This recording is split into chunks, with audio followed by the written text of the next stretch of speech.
This protocol is significant because rip currents are a leading beach hazard.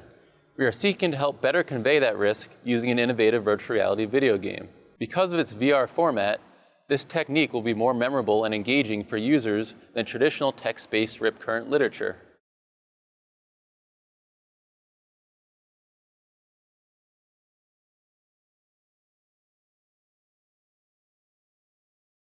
To create a rip current video game, first open an appropriate virtual development platform.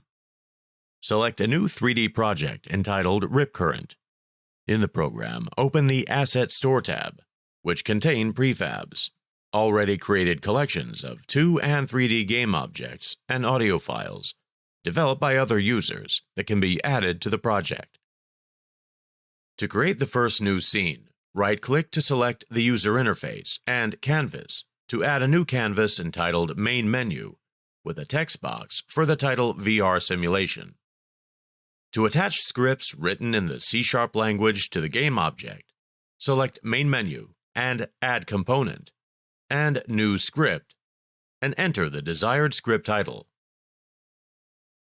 Then select User Interface and Button to add the Start, Options, About, and Quit buttons to the canvas, using the appropriate function from the main menu and mouse hover scripts when a button is selected.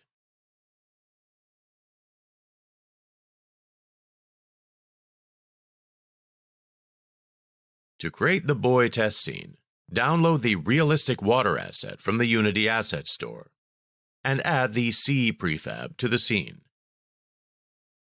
Add an audio file of ocean waves to the sea prefab.